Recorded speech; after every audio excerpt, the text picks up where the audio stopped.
ప్రభు యేసుక్రీస్తు నామములో కూడి ఉన్న సహోదరులు యావన్ మంది వందనాలు తెలియజేస్తున్నాను. దేవుడు అనుగ్రహించిన సమయంలో మనమందరం కలిసి ఆయన మాటలను చదువుకొని మనలో ఉన్న లోపాలు సరి చేసుకొని మనమందరం ప్రభువులు ఎదగడానికి ప్రయాసపడతాం. ఈరోజు పాఠం ఏమిటంటే హేరోదు యొక్క ప్రవర్తన లేక ఆయన గుణం, హేరోదు గుణం. మార్కు సువార్త 6వ అధ్యాయము 17 నుంచి 20 వచనాలు.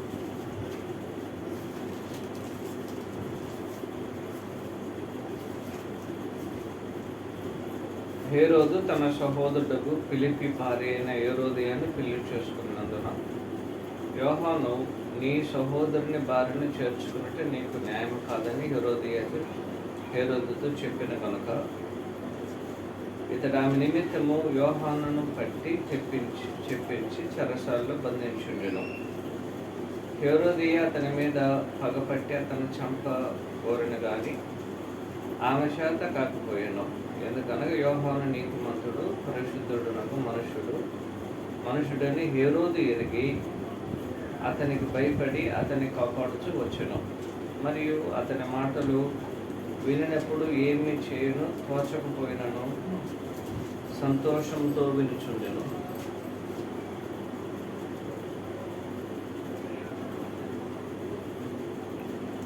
బాప్తిస్మం ఇచ్చే యోహాను గారు యేసుక్రీస్తు వారికి ముందు వెళ్ళేటంటే ఒక దూతగా దేవుడు ఆయన్ని ఎన్నుకోవడం జరిగింది. ఆయన యేసుక్రీస్తు వారిని గురించి ఆయన రావడానికి ముందుగానే ఆయన గురించి ఆనాడు ఇశ్రాయేల్ జనాంగములు ప్రకటించడం జరిగింది. కానీ యోహాను గారు, బాప్తిస్మం ఇచ్చే యోహాను గారు చాలా ధైర్యమైనటువంటి ఒక ప్రసంగికుడు. ఆయన ప్రసంగం అనేది ఎల్లప్పుడూ ఒక హెచ్చరికతో కూడుకున్నటువంటి ఒక ప్రసంగం. అది ఎవరు తన దగ్గరకు వచ్చినా సరే వారి యొక్క పాపములను ఆయన ఒప్పుకోడు, ఖచ్చితంగా తెస్తాడు. పరిచయులు, శాస్త్రులు వచ్చారు, వారిని సర్పసంతానం అని వారిని హెచ్చరించడం జరిగింది. సైనికులు వచ్చారు, లంచం తీసుకోవద్దని హెచ్చరించడం జరిగింది. అనేక మంది ఇశ్రాయేలీలు వచ్చారు, వారందరినీ ఆయన గద్దించి పాపక్షమాపణ అంటే మారు మనసు నిమిత్తమైన పాపక్షమాపణ నిమిత్తము వారు బాప్తిస్మం యోహాను గారి ద్వారా పొందడం అనేది జరిగింది. అలాగనే ఇప్పుడు యోహాను యొక్క దృష్టిలో తప్పు చేసేవారు తనకి అనేక మంది కనబడి వారిని గద్దించినా సరే ఇంకొక ఆయన కనుగొన్నారు. ఎందుకు అలా కనుగొన్నారంటే గమనించండి. ఇప్పుడు హేరోదును కనుగొన్నాడు ఆయన. వాస్తవానికి ప్రసంగికులు ఏం చేస్తారు? ప్రసంగికులు ఎప్పుడైనా సరే సర్వసాధారణమైన మనుషులను వారు చేసిన తప్పిదమును ధైర్యంగా చెప్తారు. ఎందుకంటే ప్రసంగికుడు అతను సర్వసాధారణమైన మనిషి కాబట్టి తాను ఏం చేయలేడు కాబట్టి అతని గురించి ఎంతగా విమర్శించున్నాడు, అతడు చేసిన తప్పిదాన్ని ఆ విధంగా విమర్శించడానికి వారు ఎన్నడూ కూడా బలహీనులు కారు, ఎన్నడూ కూడా వారు అధైర్యపడరు. అయితే బాప్తిస్మం ఇచ్చే యోహాను గారి యొక్క సంగతి అలా కాదు. తన దగ్గరికి ఎవరు వచ్చినా సరే వారు తప్పు చేసిన వారుగా ఉన్నట్లయితే, వారి యొక్క మార్గములు అనేది సరిగా లేనట్లయితే, వారు చేస్తున్నది తప్పని ఆయన ఎరిగి ఉన్నట్లయితే, ఆయన దగ్గరికి సర్వసాధారణమైన మనుషులు వచ్చినా సరే, పరిచయులు, శాస్త్రులు, యాజకులు వచ్చినాను, మరి ఎవరు వచ్చినా సరే వారిని ఖచ్చితంగా ఆయన గద్దించేటట్టు ఆయన ఇప్పుడు సర్వసాధారణమైన మనుషులతోనూ మత సంబంధమైన మనుషుల వరకే మాత్రమైన పరిమితం కాలేదు. ఆ యొక్క హెచ్చరిక అనేది ఎక్కడికి వెళ్ళింది? ఇప్పుడు రాజు అయిన హేరోదు దగ్గరికి వెళ్ళింది. ఆ హేరోదు గారు ఏం చేశారు? తన సహోదరుని పేరు ఫిలిప్పు. హేరోదు ఫిలిప్పు, అతను రోమాలో ఉంటాడు. ఆయన భార్య పేరు హేరోదియా. ఒక సందర్భంలో హేరోదు గారు రోమాకి వెళ్ళడం జరిగింది. అక్కడికి వెళ్ళినప్పుడు ఆయన తన సహోదరుడైన ఫిలిప్పి దగ్గరికి వెళ్ళినప్పుడు అతని యొక్క భార్యను చూసి తాను మోహించి తాను పెళ్లి చేసుకోవాలని ఆలోచన చేసినప్పుడు దానికి ఆమె కూడా అంగీకరించినట్లుగా, అందువలన తాను పెళ్లి చేసుకున్న తన భార్యను హేరోదు విడనాడి ఆమె ఆ యొక్క ఫిలిప్పియను, అంటే ఎవరది? తన తమ్ముని యొక్క భార్య అయిన ఫిలిప్పి భార్యను తనకు భార్యగా చేసుకున్నాడు. ఈ విషయం అటు ఇటు చూసుకుని వచ్చి నేరుగా యోహాను గారి చెవులో పడింది. యోహాను గారి చెవులో పడిన వెంటనే ఒకవేళ మనం ఆయనకు విరోధంగా బోధించినట్లయితే, మనము చెప్పినట్లయితే ఆయన తప్పిదాన్ని మనం ఏదైనా శిక్షించబడతాము, లేదంటే దానివల్ల మనకి ఏదైనా సరే సమస్య వస్తుందని అన్నట్టు కూడా ఆయన కలవరపడలా. ఆయన ఏం చేశాడంటే, ఆయన 17వ వచనం గమనించాడు. 17వ వచనంలో హేరోదు తన సహోదరుడు ఫిలిప్పి భార్య అయిన హేరోదియను పెళ్లి చేసుకున్నందున యోహాను, నీ సహోదరుని భార్యను చేర్చుకుని నీకు న్యాయం కాదని హేరోదుతో చెప్పిన కనుక వారిరువురు ఇష్టపడ్డారు. ఎవరు? హేరోదు, హేరోదియా. హేరోదియా వచ్చి ఫిలిప్పి యొక్క భార్య, ఫిలిప్పి వచ్చి హేరోదు యొక్క సహోదరుడు. సహోదరుని యొక్క భార్య తనను ఇష్టపడింది, తాను ఆమెను ఇష్టపడ్డాడు. వారిరువురికి వివాహం జరగవలేనంటే అంతకు ముందుగా పెళ్లి చేసుకున్న హేరోదు తన యొక్క భార్యను ఏం చేశాడు? ఆయన విడిచిపెట్టి ఇంకొకరి యొక్క భార్య ఆయన బతికుండగానే ఆమెను ఏం చేశాడు? ఆయన పెళ్లి చేసుకోవడం జరిగింది. ఇది ధర్మశాస్త్ర ప్రకారము తప్పు. అలాగనే ఆనాడు ఆ లోకల్లో ఉన్నటువంటి పరిస్థితి అనేది కూడా తప్పుగానే మోపబడుతుంది. ఆ విషయాన్ని ఏం చేశాడు? ఖచ్చితంగా యోహాను గారు ఖండించారు. ఏమని ఖండించారు? నువ్వు చేస్తున్నటువంటిది న్యాయం కాదు. ఎవరంత అంత ధైర్యంగా ఎవరైనా బోధించగలరండి? వాస్తవానికి హేరోదు ఎంత తప్పిదము చేసి కూడా తాను ఎన్నడూ కూడా తప్పు చేసినట్లుగా ఎవరు కూడా ఏం చేయబడలేదు, ఆయన్ని విమర్శించడం.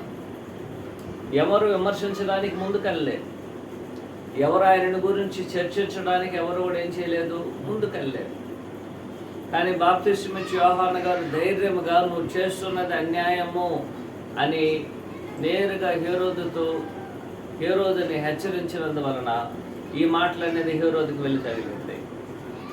హేరోదుకి మాత్రం కాకుండా అతడు పెళ్లి చేసుకున్నట్టని హేరోదే కూడా ఏం చేసింది? ఇప్పుడు వెళ్ళిన వెంటనే ఆమె ఎలాగైనా సరే తన యొక్క తప్పిదం అనేది, తాను చేసినటువంటి అన్యాయం అనేది బయటపడి అందరి నోట ఆమె ఒక చెడు స్త్రీగా పిలువబడుతుందనే ఒక భావనతో ఎలాగైనా యోహాను చంపించాలనుకొని ఆ ప్రయత్నంలో మొదటగా ఆయన ఏం చేసింది? ఇప్పుడు చెరసాలలో వేయించింది. ఆ విధంగా చెరసాలు వేయించడానికి వాస్తవానికి హేరోదుకి ఇష్టం లేదు. కానీ ఎందుకు యోహాను గారిని హేరోదు చెరసాలు వేయించాడు? ఒకసారి 18వ వచనం గమనించారు. ఇతడు ఆమె నిమిత్తము యోహానును బట్టి తెప్పించి చెరసాల్లో బంధించుండెను. ఎవరిని బట్టి? తాను కొత్తగా పెళ్లి చేసుకున్న ఆమెను బట్టి ఆ బాప్తిస్మం ఇచ్చి యోహాను గారిని తీసుకొచ్చి ఏం చేశాడు? ఆయన చెరసాల వేశాడు. ఈ చెరసాల అనేది అప్పుడు ఉన్నటువంటి ఒక కాలంలో ఆ యొక్క డెడ్ సీ ఉంది కదా, ఉప్పు సముద్రం. ఆ యొక్క డెడ్ సీ అనేది ఉంటుంది, మృత సముద్రము. ఆ మృత సముద్రాన్ని ఆనుకొని ఉంటుంది. అక్కడే హేరోదు యొక్క కోట కూడా ఉండేది. ఆ కోట పక్కన, ఆ కోటలోనే ఏం చేశాడు, చెరసాల అనేది ఉండేది. అందువలన ఇప్పుడు తనకి చెరసాలకి ఎంతో దూరం కాదు, చాలా దగ్గరగా ఉన్నటువంటి తాను రాజ్య కోట నుంచి ఏం చేయవచ్చు, యోహాను గారిని చూడడానికి అవకాశం కూడా ఉంది. అలాంటి ఒక చెరసాలలో యోహాను గారి నుంచి ఆయన ఏం చేస్తున్నాడు, కాపాడుతున్నాడు. ఎవరి నుంచి కాపాడుచున్నాడు? హేరోదియ నుంచి కాపాడుచున్నాడు. 19వ వచనం గమనించండి. హేరోది అతని మీద పగబట్టి అతన్ని చంపగోరిన గాని ఆమె చేత కాకపోయాను, ఎందుకని యోహాను నీతిమంతుడు, పరిశుద్ధుడు, మనుషుడని హేరోదేదిగా అతనికి భయపడి అతను కాపాడుచూ వచ్చాను. ఏం చేశాడంటే ఆయన కాపాడుతూ వచ్చాడు. ఎవరి చేతుల నుంచి కాపాడాడు? హేరోదియ చేతుల నుంచి కాపాడుతూ వస్తున్నాడు. స్త్రీ పగబట్టేసింది, ఎట్లయినా సరే చంపేయాలి. ఎందుకంటే ఇప్పుడు తన యొక్క రహస్యమైనటువంటి పెళ్ళి అనేది ఏమైపోతుంది, ఇప్పుడు అందరికీ ఒకరి నోటి వినబడుతుంది, కానీ ఎవరో కూడా గట్టిగా చెప్పలేని పరిస్థితి. కానీ బాప్తిస్మం ఇచ్చే యోహాను గారు ఏం చేయలేదు, ఆయన కొనుక్కునేటువంటి వాడు కదా అని ధైర్యంగా హెచ్చరించేసాడు. ఇది అందరి నోట్లో పడింది. అందువల్ల ఇప్పుడు ఏం జరిగింది, 2 విషయాలు. ఒకటి, ఆల్రెడీ పెళ్ళి అయినటువంటి హేరోదు యొక్క భార్యను ఆయన ఏం చేశాడు, పంపించేశాడు. వాస్తవానికి అప్పుడు అంటే ఈ హేరోదిని పెళ్లి చేసుకోవడానికి ముందుగా హేరోదు పెళ్లి చేసుకున్నటువంటి స్త్రీ ఒక యూదురాలు. వాస్తవానికి హేరోదీయులు ఎవరంటే ఏశావుకు సంబంధించినటువంటి, ఏశావు సంతానానికి సంబంధించిన వారు. యాకోబు ఏశావు ఉన్నారు కదండి, ఆ ఏశావు యొక్క సంతానమే హేరోదీయులుగా పిలువబడ్డారు. కాబట్టి ఆ హేరోదీయులు కొంతకాలం అయిన తర్వాత కొంతమంది ఏం చేశారంటే వారు యూదాలను కూడా రావడం జరిగింది. అందువలన యూదా సంగతులను కూడా వారు బాగా ఎరిగినటువంటి వారు. ఆ యొక్క సంబంధంలోనే ఆయన యూదా యొక్క స్త్రీని పెళ్లి చేసుకున్నారు. పెళ్లి చేసుకున్న ఆయన ఏం చేశారు, ఈ హేరోదేను చూసి తాను పెళ్లి చేసుకున్న యూదా స్త్రీని ఏం చేశాడు, ఆయన విడనాడటం జరిగింది. ఈ సమస్య అనేది యోహాను దగ్గరికి వచ్చినప్పుడు ఆయన గట్టిగా హెచ్చరించారు. దాన్ని బట్టి చెరసాలలో వేయించారు, కానీ కాపాడుతూ రావడం జరిగింది. ఇది జరిగినటువంటి సంఘటన. ఒక సందర్భంలో హేరోదును గురించి యేసుక్రీస్తు వారు నక్క అని చెప్పాడు. ఆ నక్కతో చెప్పుడని చెప్పాడు ఆయన. ఇంకొక సందర్భంలో యేసుక్రీస్తు వారు హేరోదు పులిసిన పిండిని గురించి జాగ్రత్త పడుడు అని చెప్పాడు ఆయన. ఇలాంటి ఒక కఠినమైనటువంటి ఒక భిన్నమైన దుష్ట గుణము కలిగినటువంటి వాడు హేరోదు. ఆ యొక్క దుష్టత్వం అనేది ఏం జరిగింది, ఇప్పుడు ఏం జరిగిందంటే ఒక అడుగు ముందుకేసి తన్ను ఎవరైతే ఎదురిస్తున్నారో, తన తప్పిదాన్ని ఎవరైతే చెప్తున్నారో వారిని ఏం చేశారు, ఇప్పుడు చెరసాలలో వేయించడం జరిగింది. తాను చేసిన తప్పిదాన్ని ఎవరైనా సరే చెప్పినట్టు చెరసాలలో వేసిన వాళ్ళు ఎవరైనా మాట్లాడతారా దాని గురించి? అందువలన ఎవరు కూడా మాట్లాడడానికి అవకాశం లేకుండా పోయింది. కాబట్టి ఇక్కడి నుంచి మనం నేర్చుకునేటువంటి ఒక ఆలోచన ఏమిటంటే, ఆయన చెరసాలలో ఉన్నాడు. చెరసాలలో ఉన్నటువంటి యోహాను గారు ఏం చేస్తున్నారు, హేరోదుకి అనేకమైన విషయాలు చెప్తున్నాడు. 20వ వచనములో హేరోది అతని మీద పగబట్టి అతని చంపగోరిన కానీ ఆమె చేత కాకపోయినా, ఎందుకని యోహాను నీతిమంతుడు, పరిశుద్ధుడు, మనుషుడిని హేరోది ఎరిగి అతనికి భయపడి అతన్ని కాపాడచ్చు వచ్చును. మరియు అతని మాటలు వినినప్పుడు, ఎవరి మాటలు వినినప్పుడు, యోహాను గారి యొక్క మాటలు చెరసాల్లో ఉండి హేరోదుకు తెలియజేస్తున్నాడు.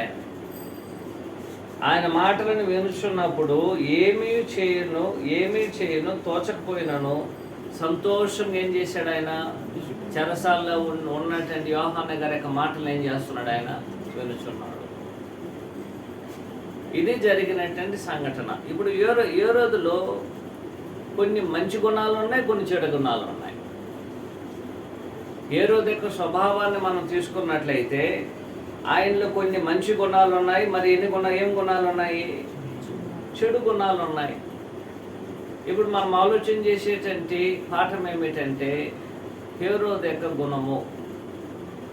ఆ పాఠంలో మొదటి పాయింట్ ఏమిటంటే ఒక చెడు మనుషుని యొక్క జీవితంలో మంచి గుణాలు ఉంటుంది, చెడు గుణాలు ఉంటుంది. అంటే ఇప్పుడు ఉన్నటువంటి హేరోదు యొక్క గుణాన్ని చూసినట్లయితే ఇది కాంప్లెక్స్గా ఉంటుంది అన్నమాట. అది మిశ్రితముగా ఉంటుంది. ఏ విధానంలో అది అటు మంచి గుణాలు ఉంది, ఇటు ఏం చేస్తుంది ఇప్పుడు చెడు గుణాలు కూడా ఉంది. మంచి గుణాలు ఏముందంటే యోహాను యొక్క మాటలను విని సంతోషపడుతున్నాడు. ఏం చేయాలో దోచడం లేదు, కానీ సంతోషంగానే ఉన్నాడు. రెండోది, యోహాను తీసుకొచ్చి ఏం చేశాడు, ఆయన హేరోదియ నిమిత్తం చెరసాలే వేశాడు. హేరోదియ నిమిత్తం ఏం చేశారు, చెరసాలే వేశారు. కానీ ఆయన చనిపోకున్నట్లుగా ఆయన ఏం చేస్తున్నాడు, ఆయన భద్రంగా కాపాడుతూ ఉన్నాడు. అంటే హేరోదు చెప్పిన తప్పిదములు ఏం చేశాడు, ఆయన గుర్తించాడు. తాను చేసిన తప్పని తెలుసు. కానీ యోహాను గారు ఆ విధంగా మాట్లాడుతున్నప్పుడు ఆయన ఏం చేయలేకపోయారు. అవునండి. కాబట్టి ఒక దుష్టుని యొక్క గుణం అనేది, ఒక చెడు వ్యక్తి యొక్క గుణం అనేది, ప్రవర్తన అనేది కొన్ని సందర్భాల్లో మంచిగా ఉంటుంది, అటు చెడుగా ఉంటుంది. ఒకే చెడుగా మాత్రం లేదు, ఎక్కడ ఒకే మంచిగా కూడా లేదు. మంచి గుణములు ఏమిటి? ఒకటి, యోహాను చెప్పినటువంటి మాటలను విని సంతోషించడము. రెండోది, తన దగ్గరే ఒక కోటలో ఆ చెరసాలలో ఆయన ఉంచుకోవడము. మూడోది, హేరోదియ నుంచి ఆయన చంపబడకున్నట్లు కాపాడడం అనేది జరుగుతుంది. హేరోదు యొక్క మాట ఈ విధంగా ఒక మంచి గుణం ఉంది. చంపకూడదు అనుకుంటున్నాడు ఎవరిని? యోహాను గారిని. ఆ మంచి గుణం ఉంది. యోహాను గారు మాటలు వింటున్నాడు, ఆయన మంచి గుణం అది. మరి ఆయన ఏం చేస్తున్నాడంటే ఆయన తన యొక్క కోటలోనే ఉన్నటువంటి చెరసాలను వేయించి కాపాడుతూ ఉండటం జరిగింది. చెడు గుణాలు గమనించాను. తన యొక్క భార్య మాటని విని చెరసాలలో పెట్టించాడు. ఎవరి మాటని విన్నాడండి ఆయన? తాను పెళ్లి చేసుకున్న భార్య మాటని విని ఏం చేశాడు ఆయన? భార్య యొక్క పగను మంచిది పగ అనేది చెడుదే. ఆ పగను ఏం చేశాడు ఆయన? ఆ పగ ఆమె యొక్క మాటని విని యోహాను గారిని తీసుకొచ్చి ఏం చేశాడు? చెరసాలలో వేయించడం జరిగింది. ఆయనలో ఉన్నటువంటి చెడు గుణం అది. ఒక మంచి గుణం ఉంది, ఒక చెడు గుణం అనేది ఉంది. అంటే ప్రతి మనుషులో ఇలాంటి గుణాలు అనేది ఉంటుంది. ఆనాడు హేరోదు యొక్క జీవితం మాత్రం కాదు అది. ఆనాడు హేరోదు యొక్క ప్రవర్తన మాత్రం కాదు అది. ఆనాడు హేరోదుకు ఉన్నటువంటి ఏకైక గుణం కాదు అది. ఈనాడు మనకు కూడా అలాంటి గుణములు అనేది ఉంటుంది. అప్పుడప్పుడు మనం మంచి చేస్తాం, అప్పుడప్పుడు ఏం చేస్తాం, మనము చెడును కూడా చేస్తాం. కాబట్టి ప్రతి మనుషుడు ఒక పరిపూర్ణ స్థితి, ఒక పరిశుద్ధమైన జీవితాన్ని జీవించకపోయినట్లయితే, అలాంటి పరిశుద్ధత లేని ఒక జీవితమును కలిగినటువంటి వారిలో అటు మంచి ఉంటుంది, ఇటు ఏ విధంగా ఉంటుంది, చెడు కూడా ఉంటుంది. మన జీవితాల్లో మనం ఏం చేస్తాం, మనము చూస్తూనే ఉంటాం. ఎవరి గురించో ఆలోచన చేయాల్సిన అవసరం లేదు. నా గురించి నేను ఆలోచన చేస్తాను, మీ గురించి మీరు ఆలోచించే. కొన్ని సందర్భాల్లో మంచి చేయాలనుకుంటాం, మరికొన్ని సందర్భాల్లో చెడు చేస్తూ ఉంటాం. కొన్ని సందర్భాల్లో ఏం చేస్తాం, మనము మేలును ఆలోచన చేస్తాం, మరికొన్ని సందర్భాల్లో కీడును ఆలోచన చేస్తాం. కొన్ని సందర్భాల్లో సహోదరుని ప్రేమిస్తాం, మరికొన్ని సందర్భాల్లో సహోదరుని ద్వేషిస్తాం. కొన్ని కోరిక ఉంటుంది, మరికొన్ని సందర్భాల్లో సహోదరుని జైల్లో పెట్టాలని కోరుకుంటుంది. కారణం ఏమిటంటే, మనుషుడు ఒక పరిపూర్ణమైన స్థితికి లేక ఒక పరిశుద్ధమైన జీవితానికి అలవాటు పడకపోయినట్లయితే ఇలాంటి మిశ్రితమైన గుణగణములు అనేది మనుషుల్లో ఉంటుంది. మనలో లేదని మనం ఎవరైనా సాక్ష్యం చెప్పగలమండి. నాలో లేదని ఎవరైనా సరే నా గురించి నేను చెప్పగలనండి. కారణం ఏమిటంటే ఇంకొన మనం ఎదిగినటువంటి స్థితిలో లేదు. కారణం ఏమిటంటే ఇంకొన మనము హేరోదు లాంటి గుణాన్ని కలిగి ఉన్నాం. అటు మంచి చేస్తున్నాం, ఇటు ఏం చేస్తున్నాం, మనం చెడు చేస్తున్నాం. అయితే ఏ రోజు వచ్చి ఇప్పుడు మంచివాడా చెడ్డవాడా? ఏ రోజు మంచి చేస్తున్నాడు, చెడు చేస్తున్నాడు, కరెక్టండి? అవునా? రోమిలకు రాసిన పత్రిక 7వ అధ్యాయంలో పౌలు గారి గురించిన ఒక విషయాన్ని గమనించాను.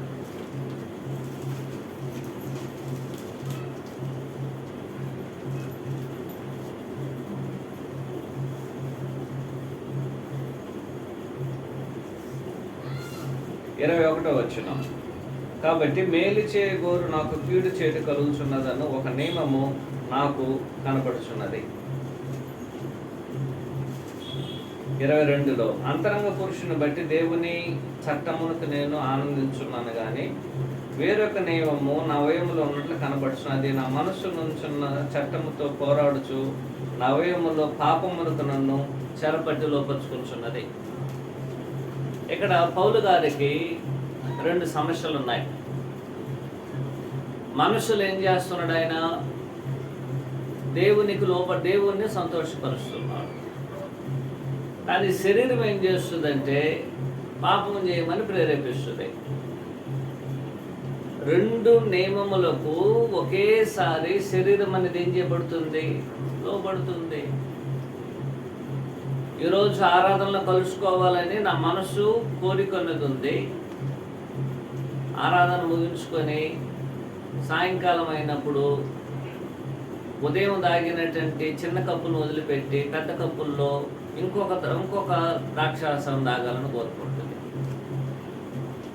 ఉదయం చిన్న కప్పులో ద్రాక్షారసం తాగి ఉంటావు, కానీ సాయంకాలం ఏం చేస్తుంది? ఇంకొక కోరిక పెద్ద కప్పులో ద్రాక్షారసం తాగడానికి నడిపిస్తుంది. అంటే 2 నియమములను ఒకే సందర్భములో మనుషుడు కలిగి ఉన్నప్పుడు అతన్ని మనము చెడ్డవాడని చెప్పవచ్చునా, మంచివాడని చెప్పవచ్చునా? చెడ్డవాడని చెప్పవచ్చు. ఎందుకు అలాగ చెప్పవచ్చునండి? 9 మంచి పనులు చేసి ఒక్క తప్పు పని చేసిన హెజ్కేలు 18వ అధ్యాయము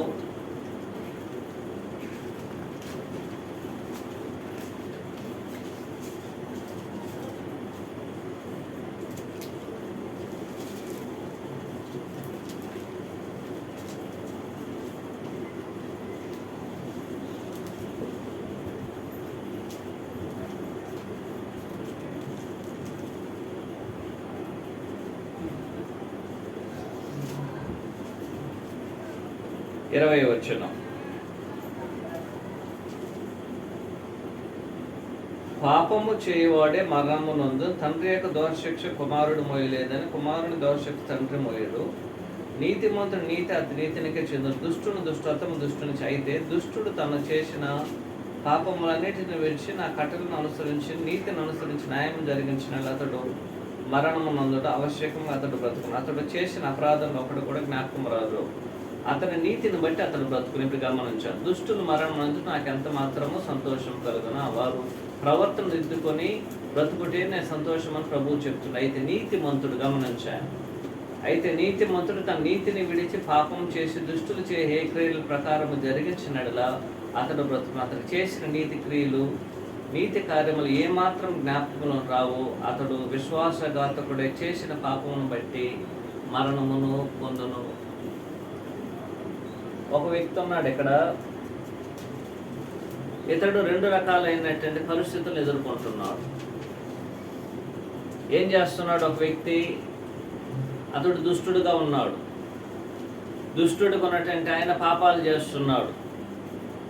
పాపం చేసి జీవించేటువంటి అతడు ఒక్కసారిగా ఏం చేశాడు? దేవుని వాక్యాన్ని విని విశ్వాసం నుంచి మారు మనసు పొంది దేవునికి లోపడ్డాడు. ఇప్పుడు అతని పాపములన్నీ కూడా ఏమైపోతుంది? ఇప్పుడు క్షమించబడుతుంది. కాబట్టి అతడు ఆత్మ సంబంధంగా బ్రతకవచ్చు. అదే వ్యక్తి తాను అనేకమైన నీతి పనులు చేస్తున్నాడు. ఆ నీతి పనులు చేసేటువంటి వ్యక్తి వెంటనే ఏం చేశాడంటే ఒక తప్పిదం చేశాడు.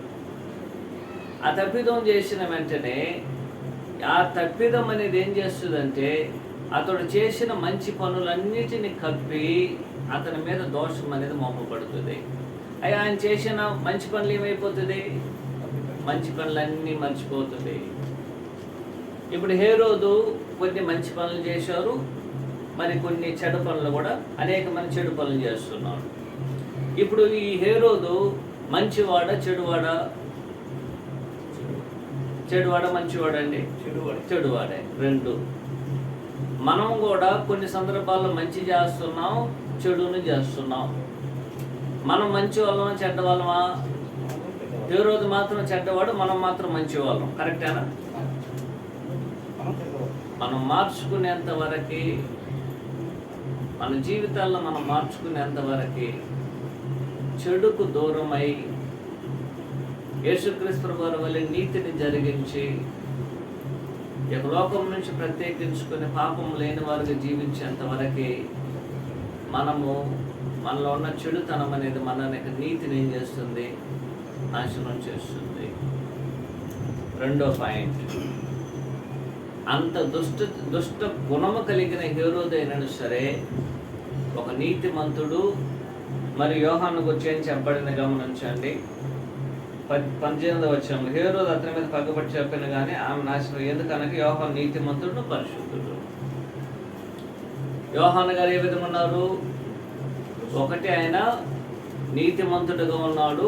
రెండు, ఏ విధంగా ఉన్నాడు? ఆయన పరిశుద్ధుడుగా ఉన్నాడు. యోహాను నీతిమంతుడుగా పరిశుద్ధుడిగా ఉన్నందువలన ఒక దుష్టుడుగా ఉన్నను సరే హేరోదు నీతిమంతుడు పరిశుద్ధత అనేది యోహాను గారికి ఉన్నది కాబట్టి ఆయన చూసి ఈయన భయపడుతున్నాడు. ఎవరిని చూసి ఎవరు భయపడాలి? వాస్తవానికి ఏ రోజును చూసి ఎవరు భయపడాలి? చెరసాల్లో వేయబడిన బాప్తిస్మా యోహాను గారు భయపడాలి. ఇక్కడ పరిస్థితి అనేది భిన్నంగా ఉంది. ఎందుకు భిన్నంగా ఉంది? రాజ్యం బయట ఉన్నాడు, యోహాను గారు చెరసాల్లో ఉన్నారు. కానీ చెరసాల్లో వేయబడినటువంటి యోహాను గారిని చూసి ఎవరు భయపడుతున్నారు? హేరోదు గారు భయపడుతున్నారు. కారణం ఏమిటంటే యోహాను నీతిమంతుడును పరిశుద్ధుడునై ఉన్నాడు.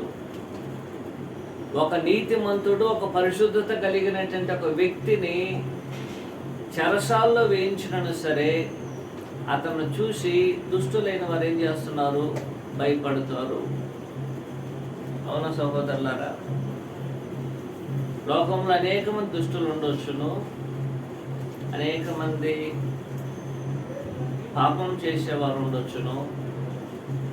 కానీ మనం నీతిమంతులు పరిశుద్ధులకి లోకంలో క్రైస్తవులకి జీవిస్తే మనల్ని చూసి ప్రత్యక్షంగాను పరోక్షంగాను వారు ఏం చేస్తారు?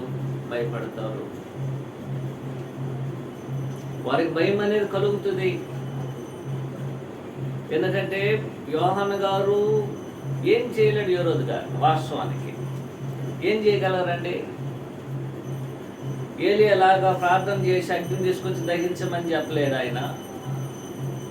ఆ పని ఎప్పుడూ చేయలేదు ఆయన.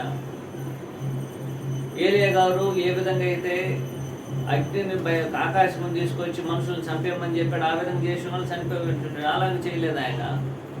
ఆయన మ్యాక్సిమం చేయగలిగింది ఏమిటి? నువ్వు చేసేది అన్యాయము అని హేరోదుని హెచ్చరిస్తున్నాడు. అయితే హేరోదు గారు ఏం చేస్తున్నారు? ఆయన రాజుగా ఉన్నను సరే యోహాను చూసి భయపడుతున్నాడు. ఒక దుష్టుడుగా ఉన్న హేరోదు ఒక నీతిమంతుడు పరిశుద్ధైన వాడిని చూసినప్పుడు ఏం కలుగుతుంది? దానికి భయము కలుగుచున్నది. అందువలనే మనము ఆజ్ఞాపించబడి ఉన్నాము, నీతిని జరిగించు ప్రతివాడు నీతిమంతుడు ఆయన వల్ల నీతిమంతుడుగా ఉంటాడు. 1 యోహాను పత్రిక 3వ అధ్యాయంలో నీతిని జరిగించు ప్రతి వారు ఏ విధంగా ఉన్నారు? నీతిమంతులుగా ఉన్నారు. ఆయన ఎలాగ నీతిని జరిగించి నీతిమంతుడు ఎలాగనో మనం నీతిమంతులుగా ఉండాలి. యేసుక్రీస్తు ఎలాగైతే పరిశుద్ధుడిగా ఉన్నాడు అలాగనే మనం కూడా ఏం చేయాలి? పరిశుద్ధంగా ఉండాలి. ఈ లోకంలో ఆనాడు యేసుక్రీస్తు వారిని సిలువ వేయడానికి అప్పుడున్న వారు ఏం చేశారు? పిలాతు భయపడ్డాడు. అయ్యా ఈ యొక్క తప్పిదాన్ని నేను చేయలేను అని తాను చేసింది తప్పిదమని చేసి కూడా చేతులు కడుక్కున్నాడు ఆ నీళ్ళతో.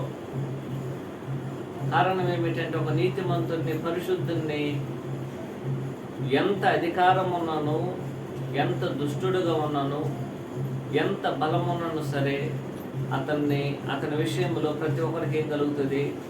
భయం కలుగుతుంది. కారణం ఏమిటంటే అధికారము కన్నా, బలము కన్నా, జ్ఞానము కన్నా, ఇక భూమి మీద ఉన్నటువంటి శక్తులన్నిటికన్నా ఒక మనుషుని యొక్క పరిశుద్ధత, నీతి అనేది, నీతిమంతుడిగా జీవించడం అనేది అతనికి ఎక్కువ విలువనిస్తుంది. అలాంటి విలువ కలిగిన వారుగా నీవు నేను జీవించాలని యేసుక్రీస్తు ప్రభువు మనల్ని ఆ విధంగా జీవించమని కోరుకోవడం జరుగుతుంది. అవునండి. మూడో పాయింట్ ఏమిటంటే అంత నీతిమంతుడు, అంత పరిశుద్ధుడు ఆయన యోహాను గారు చెరసాల్లో ఉన్నారు. ఆయనతో కూడా హేరోదు గారు మాట్లాడుచున్నారు. ఆయన మాటలను హేరోదు గారు వినుచున్నారు. హేరోదుకి యోహాను గారు పరిశుద్ధుడు, నీతిమంతుడైనా సరే ఆయనతో కలిసిన సహవాసము, ఎవరి సహవాసము? హేరోదు యొక్క సహవాసము, ఆయన యొక్క మాటలు అనేది యోహాను యొక్క గుణమును హేరోదు పొందలేని పరిస్థితి. యోహాను గారు చెరసాల్లో ఉన్నారు. ఆయన మాటలను ఎవరు వింటున్నారు? హేరోదు వింటున్నారు. హేరోదు గారు ఏం చేస్తున్నారు? ఆయన యొక్క మాటలను విని సంతోషపడుతున్నాడు. ఆయన చెరసాల్లో ఉండి కాపాడుతున్నాడు. యోహాను గారిని అంత భద్రంగా చూసుకుంటున్నాడు. అంత భద్రంగా తాను కాపాడుతున్నాడు ఆయన్ని. ఆయన మాటలు వింటున్నాడు. ఆయనతో కలిసి ఉన్నాడు. అంత సహవాసము హేరోదుకి, ఆయన సహవాసం, ఆయన మాటలు వినగలుగుతున్నాడు, ఆయన చెప్పే హెచ్చరికలు వినగలుగుతున్నాడు. కానీ యోహాను గారి యొక్క గుణాతిశయములను హేరోదు పొందలేని పరిస్థితి. కరెక్టే అండి. బోధ వింటున్నాడు, సంతోషపడుచున్నాడు. హెచ్చరికలు వింటున్నాడు, సంతోషపడుచున్నాడు. కానీ ఆయనతో ఉన్న సహవాసం అనేది తన జీవితాన్ని ఏం చేయలేకపోయింది? యోహాను లాగా నీతిమంతుడుగాను, పరిశుద్ధమైన వాడుగాను మార్చలేకపోయింది. ఈనాడు సంఘంలో ఉన్నటువంటి వారి యొక్క పరిస్థితి కూడా అలాంటిదే. మనము క్రైస్తవులుగా ఉండొచ్చును, క్రీస్తు వారితో సహవాసం కలిగి ఉండొచ్చును. కానీ ఆ సహవాసం అన్ని సందర్భాల్లో మనల్ని యేసుక్రీస్తు వారి వద్ద మార్చలేని పరిస్థితి. అనేక మంది పరిశుద్ధమైన సహోదరులతో మనం కలిసి ఉండొచ్చును. అనేక మంది పరిశుద్ధులైన వారు దేవుని యొక్క వాక్యాన్ని మనకి బోధించవచ్చును. ఆనాడు యేసుక్రీస్తు వారు పరిశుద్ధమైన వాడు, ఆయన వాక్యాన్ని బోధించారు, అపోస్తులు బోధించారు, మొదటి శతాబ్దంలో ఉన్న వారు బోధించారు. ఈనాడు అనేక మంది పరిశుద్ధులు దేవుని యొక్క వాక్యాన్ని బోధిస్తున్నారు. కానీ వారి యొక్క ఉన్నటువంటి పరిశుద్ధత, వారి యొక్క నీతియుక్తమైన జీవితం అనేది మనకి అనేక సందర్భాల్లో పొందకపోవడం అనేది కారణంగా ఉండవచ్చు. చాలా మనం ఆశ్చర్యపడవచ్చు. యోహాను గారు చాలా మంచి వ్యక్తే, చాలా మంచి వ్యక్తిగా ఉన్నాడు కదండి, మంచి వ్యక్తిగానే ఉన్నాడు. ఎందుకంటే హేరోదు వచ్చి ఆయన కాపాడుతున్నాడు కాబట్టి చాలా మంచి వ్యక్తి అని కనబడుతున్నాడు. కానీ ఆయన కాపాడిన, ఆయన దగ్గర చెరసాలని ఉంచుకున్నా సరే, ఆయన మాటలు విని సంతోషించినట్టు సరే, యోహాను గారి యొక్క వ్యక్తిత్వ స్వభావము, నీతి, పరిశుద్ధత అనేది ఎవరు కలగలేదు? యోహాను గారు కలగలేదు. ఈనాడు ఎందుకు క్రైస్తవులు నీతిమంతులకు, పరిశుద్ధులకు జీవించడం లేదంటే ఒక కారణం ఏమిటంటే మనమందరము ఆనాడు హేరోదులాగే ఉంటున్నాం. దేవుని మాటలు వింటున్నాం, అనేక మంది పరిశుద్ధులతో సహవాసం చేస్తున్నాం, నీతిమంతులతో మనం కలిసి ఉంటున్నాం. నీతిమంతుడైన యేసుక్రీస్తు వారితో, పరిశుద్ధమైన యేసుక్రీస్తు వారితో సహవాసంలో ఉంటున్నాం. కానీ ఆ సహవాసం అనేది మనకి యేసుక్రీస్తు వారి యొక్క పరిశుద్ధతను, యేసుక్రీస్తు వారి వల్లే పరిశుద్ధత, నీతిగా జీవించడం అనేది మనకు అనేక సందర్భాలు ఏం చేయడం లేదు, అవ్వడం లేదు. ఆలోచన చేయాల్సినటువంటి విషయం. ఆలోచన చేయకపోయినట్లయితే మన జీవితాలను మనం మార్చుకోలేము. సమయం ఉన్నదనుకున్నట్లయితే మనం పొరపడుతున్నాం. సమయం అనేది మనకెంతో లేదు, చాలా తక్కువగా ఉంది. ఒకటి, ప్రభువు యొక్క ప్రత్యక్షత అనేది ఎప్పుడో మనకు తెలియదు. రెండోది, మనం ఎప్పుడు మరణిస్తాం మనకు తెలియదు. కాబట్టి సమయం అనేది, భవిష్యత్తు అనేది మన చేతిలో లేదు. కాబట్టి మనకి ఎప్పుడు సమయం దొరుకుతుందో అప్పుడు మనల్ని మనము మార్చుకోవడానికి ప్రయత్నం చేయాలి. ఆనాడు బాప్తిస్మిచ్చే యోహాను గారి యొక్క వ్యక్తిత్వం అనేది అక్కడ రూపించబడింది. గమనించాలి. పరిశుద్ధుడు, నీతిమంతుడు, దేవుని విషయంలో పరిశుద్ధంగా ఉన్నాడు, ప్రజల విషయంలో నీతి వ్యక్తమైన జీవితాన్ని జీవిస్తున్నాడు ఆయన. ఈ రెండు ఎవరికి అవ్వలేదు? హేరోదు యోహాను గారితో సహవాసంలో ఉన్నాడు సరే, ఆ యొక్క బాంధవ్యం అనేది ఏం చేయలేదు ఆయనకి. ఈయన గుణాతిశయములు అనేది ఆయనకి రాలేదు. మన యొక్క పరిస్థితి ఏమిటో ఒకసారి మీరు నేను ఆలోచన చేద్దాం. 4వ పాయింట్ ఏమిటంటే, 4వ పాయింట్ వద్ద 3 పాయింట్ల వరకు మనం ఆలోచన చేద్దాం. ఈ యొక్క 3 పాయింట్లలో మనం ఆలోచన చేయగలిగినప్పుడు మనం తెలుసుకోవలసినటువంటి విషయం ఏమిటంటే, మనం తప్పు చేసినట్లయితే, మన తప్పిదములను ఎవరైనా హెచ్చరిస్తున్నట్లయితే మార్చుకోవడానికి ప్రయత్నం చేయాలి. విరోధలాగా మనం ఉండకూడదు. నేను ఎవరైతే నాకు విరోధంగా నా తప్పులు చెప్తున్నారో వారిని తీసుకెళ్ళి ఏం చేయకూడదు, మనము శిక్షించకూడదు.